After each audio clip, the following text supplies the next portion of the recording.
Running and bagging. These two strategies are often seen as opposites. Front running is often seen as the noble, skill-based approach to the game, while bagging is often miscategorized as the evil counterpart that destroys the game's competitive viability. And at surface level, this makes complete sense. It is a racing game after all, so you want front runners to be rewarded. They're quick, they should be the ones to win. But people who see bagging as its evil counterpart are mistaken. Despite what it might look like, this is not exactly a yin and yang kind of relationship. That would imply that these strategies are not just opposites, but equals, and that just isn't the case.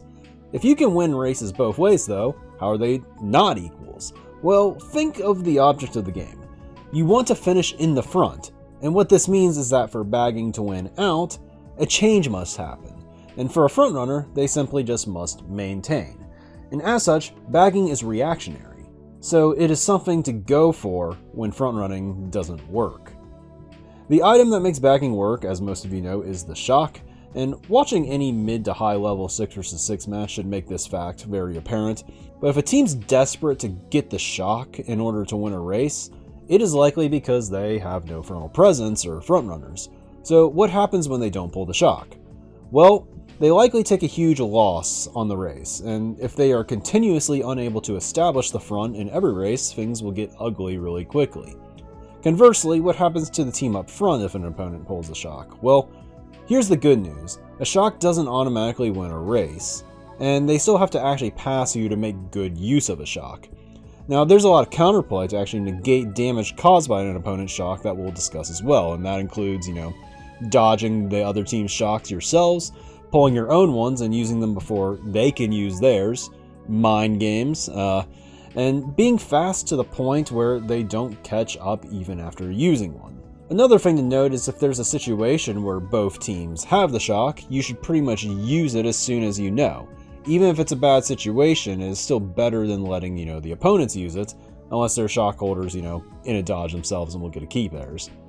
What this means is that while front running and sandbagging both can yield good results, one is less risky than the other.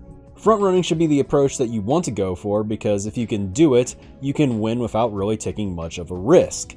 Bagging, on the other hand, acts as more of a last resort. Holding the front is an advantage state. Having to bag is a state of disadvantage, and if you win up front, your life will be way easier. This is because bagging is unreliable. You can always have a chance to be fast or make a play up front, but the game won't always give you a shock, and this is important to realize. Bagging can be demotivating. Sometimes you go back because your team is in a disadvantage, you roll plenty of boxes and nothing comes, and you start to question everything. Like, you suck at bagging. You click on this video maybe because there's something you just don't get. Solve it. Tell me what I need to do. What am I doing wrong? And as always, I got you. But you may already know what you need to know. Look, knowing how to bag is important, but there's a disclaimer here. You aren't always going to pull the shock. A matter of fact, usually you won't, and that's actually normal. You might feel useless because you don't pull it. Maybe you're told to go back and it feels like getting it is the expectation from your teammates, but please understand that you aren't really going for shock as much as you are just giving yourself a chance to get one. And oftentimes, you may have another teammate bagging with you. In this case, only one of you has to get the roll, and oftentimes the other one that doesn't get it can simply dodge the shock to catch up again. The shock not being super common though should be good news, because it means that contrary to popular belief, the front of the pack matters quite a lot, and that the game isn't fundamentally broken as a racer. If you could pull the shock on a whim, the game would be a little bit stupid. The hard part is understanding if you are doing things correctly, because sometimes you will be maximizing your odds and still not getting the pull you want.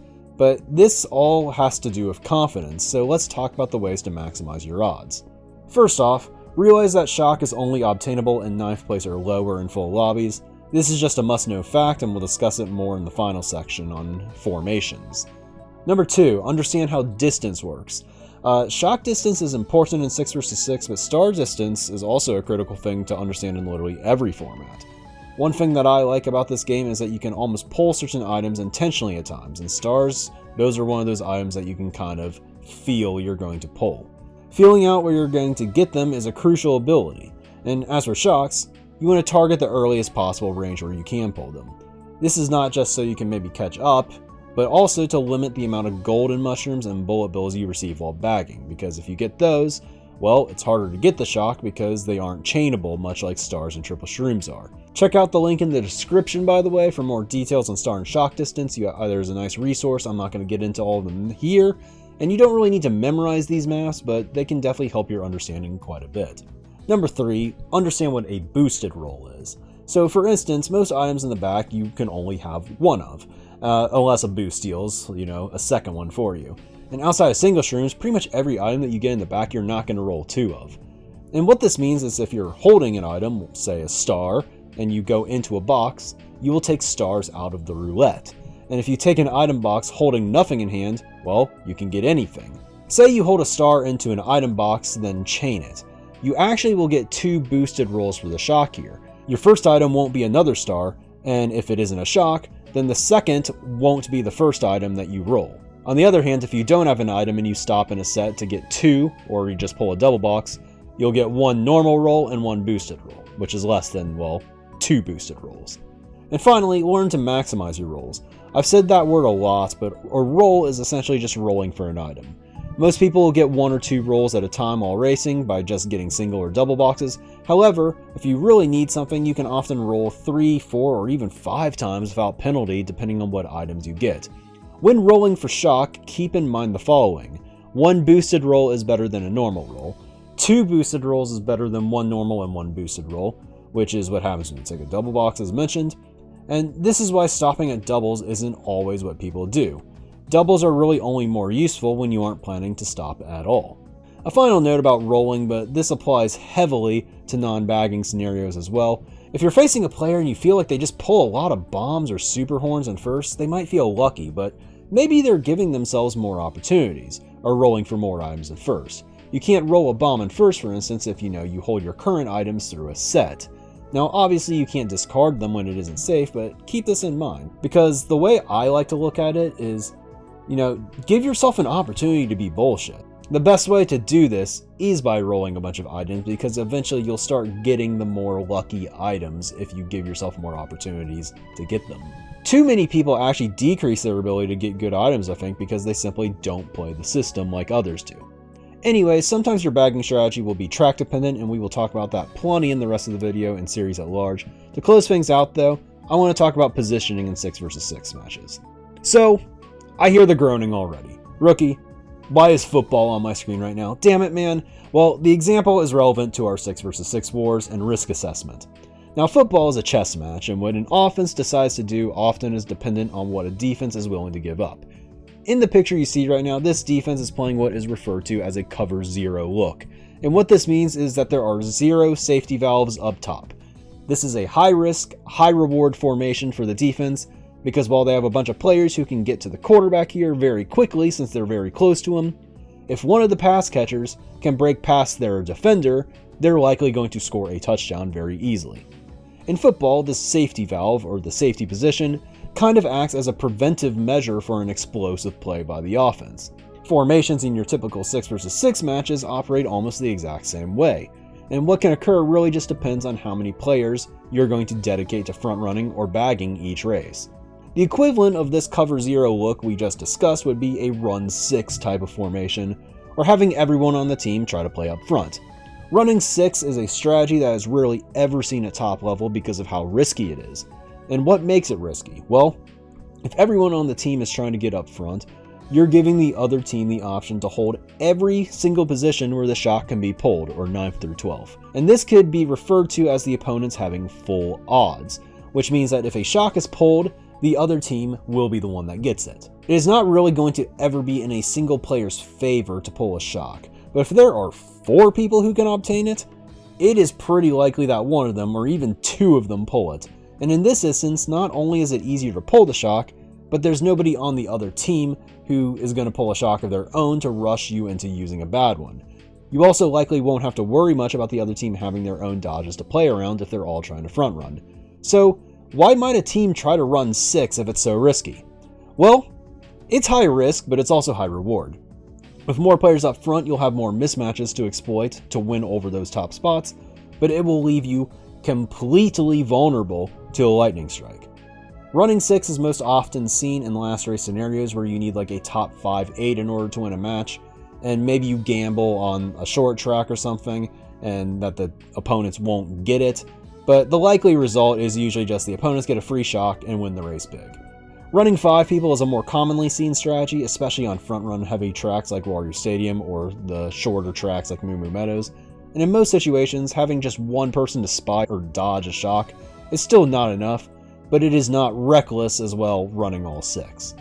The one non-runner pulling a shock of their own and using it before the opponents can, that is absolutely devastating to a team that's bagging 3 people. But keep in mind, if you only drop one person to bag, the opponents will still have triple the odds of pulling a shock of their own. By the way, the reason I say drop a person to bag is because on most tracks, or ones where front running is valuable in some way, everyone at the beginning should try to front run at the beginning of the race. Once the top spots are established early in a race, the players who had the roughest start should be the ones that drop to bag, because they have the least to lose by staying in the back. If someone is bagging from the get-go, you have less people to help you win that opening exchange in the front, and considering the shock can't be pulled until 30 seconds in, you're likely wasting your time by staying back early. Like mentioned, if you only have one player in the bottom 4, I would say, well, the opponents have triple odds, meaning they have 3 times the potential shock pullers at the moment. And when this is said in our war calls, the opponent has triple odds, this usually acts as an indication that someone else needs to drop back into the bottom 4. Running 4 is common, and this is because when you run 4, your 2 other players will be able to either bag for shock or keep an opponent bagging for shock honest. It is the expectation on bagging tracks, and still valid on most tracks, that if people are in shock range, having 2 drivers in the bottom 4 is safer. Obviously, you don't need to have 2 people bagging for shock at all times, and there is still value to non-runners being able to score points, but run 4 versus run 4 is very common in the high-level game because it allows both teams ample ability to win up front while not playing too risky. This is because when 2 people are bagging on each team, it prevents a lot of what each team can do with a lightning bolt. In a sense, it makes the game more focused on running than it does sandbagging. The players in the back are merely there to keep each other in check. A lot of the closest matches are like this because the formations are more preventive of big races and commonly used as such. Running 5 can have a big reward, but quite a big risk in comparison. And even on lots of running tracks in HD, if we ever have top 5, especially on like lap 2, the expectation is that the 5th place player finds other things to do like dropping back and delivering some hits on the way. So do people ever run 3 or less people? Well, yes, but mainly on bagging courses. The reason why a team having 3 in the back is pretty rare is because it is a detriment to frontal presence, which as mentioned is the #1 priority in wars. If your opponent opts to run 5 people, having 3 people in the bottom 4 to get triple odds is not necessarily a bad idea to foil their plan, and this is because a bagger in this setting will still have ample time to come back. However, the reason why both teams commonly run 4 is because if you drop a 3rd person to bag against a team that's running 4, it doesn't change the fact that only 4 positions can pull the shock. So if your opponent has 2 baggers in the back, they have 0 reason to let your 3rd guy sneak into the bottom 4 or to give you triple odds. And this is because with 5 people in the back, they will be content to stay in the back as their team will have a 4 versus 3 mismatch up front. So giving the opponents triple odds would be a bailout when their team already has the advantage of 2 players dropped as baggers. They will stand put. So why would you ever only run 3 people if there aren't enough shock spots to handle 5 or more baggers? Well, it has to do with the value of catch-up items on certain tracks. On tracks like Dry Desert, not a lot of people front run in free-for-all because they don't like getting blue shelled and watching the entire lobby shroom past them on lap 3. So the strategy there often turns into nobody wanting the lead, driving slow, and effectively shortening the race until someone decides that the race is short enough and the risk of front running becomes worth it. Some of this carries over into 6 versus 6 matches even.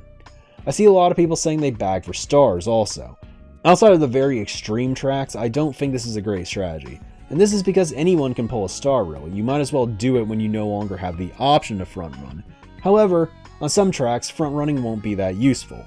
So on those tracks, sometimes playing for dodge items and running less players than normal may be valid, especially if you can get those dodge items and easily carry them into top spots. Alright, what's up? Hey, it's Future Me. So when going back to review this video, there's one major topic I left out, so let's briefly cover it real quick. This topic is mainly about, being aware of your opponent's options. So you and your opponent are going to pull some shocks every single war, and whichever team can, negate the damage better, they'll have a big advantage. The most powerful shocks, are typically the ones that come as surprises. And this is why it is important for a bagger to not just go for the shock, but to stay alert to the possibility that the opponents might have pulled one themselves. And sometimes you'll be able to, see it if your opponent has one in hand, in which case you should be sounding the alarms, of course. When you do that, this will give teammates, the ability to counterplay it, or perhaps use their dodges at inconvenient times for the opponents, and perhaps they can buy you time to, pull a shock of your own. Sometimes shocks will be hidden in the pocket. As a matter of fact, that's what you really would like to do. It's ideal to have one behind a star because you can hide it, yet still get to use it almost instantaneously. And a lot of times you'll, have to project if your opponents might have it as well, because they won't just be holding it in hand, right? Now, holding items through sets is a good sign that, opponents might have it, if they don't chain a star or something, because it's like, well, if they're going for shock, why would they be holding items, right? But it could also mean they're holding a blue shell if their team is first, so keep in mind who's in first. Seeing them stop at sets, though, is a good indicator that they may still be going for it, so another thing that you should be thinking about. While spying on opposing baggers has its uses, you don't always want to follow an opponent around because oftentimes you'll just lock yourself into getting a bottom 2 spot if you do that. I find it better personally to, try to dodge a potential shock or pull your own, and you can still score points that way. But you'll have to keep, your eyes peeled on the mini-map and, pay attention to what your opposing, baggers might be holding. If they're using a bunch of bullet bills and stars on the mini-map, it might also help you understand, what they might have in hand. And a lack of activity, on the mini-map, where you're not seeing like stars or bullet bills from your opponents, that can sometimes mean they're using shrooms, or it may mean that they're holding shock. Keep in mind that whether an opponent knows you have shock or not is kind of a big deal. Surprise attacks are awesome, but difficult to pull off the higher level you get, and of course realize that the longer you hold a shock, the easier it is for an opponent to, catch on to the fact that you have it, or, pull their own and ruin everything. Now, a lot of people say that shock tally between teams is an indicator of, which team is luckier, but remember, you still have a lot of control in the damage a shock actually does, and using a good one is truly a balancing act, because sometimes you'll need to act quickly, and sometimes you'll, need to be more patient. And it's up to you really to figure out what needs to be done in every given situation because every situation is different. However, I will say that when I watch newer teams, they tend to be too patient, or scared to pull the trigger. And it is rare to get perfect conditions. And there is nothing wrong with using a shock if a great opportunity is there, even if you have to dodge one of your opponents in a star, right? If you dodge 2 or 3, it's still, an advantage. Now, one last thing, if there's ever like 2 people in a call saying different things, I recommend just using it. Like if it's like a use it or don't use it, I recommend using it because if one person calls a shock, they likely saw something or an opportunity to win the race, right? And shocks typically are pulled in disadvantage, so not acting at all can sometimes just lead to a painful loss where an opportunity actually was present. Wow, that's a lot to take in. And maybe some of this you'll have to rewatch, but I hope it was useful in some way to kind of break down how this meta really truly works. And if you have any questions, feel free to hit me with them in the description. So, I think I'm ready to talk about courses with heavy bagging elements to them now. If you're going to take one thing away from this video, just remember, bagging is not a strategy that you choose to rely on, because bagging is reactionary, and if you choose bagging, you're probably not going to have any sustained success. It is simply necessary sometimes when, the odds are against you, and it adds an element of risk management necessary to navigate as a frontrunner. 6v6 goes a lot like the old saying, hope for the best but prepare for the worst, and if you can do that, you will find success when things do go well and be outstanding at limiting the disaster scenarios. And if you can do just that, well, that's how you're going to start winning.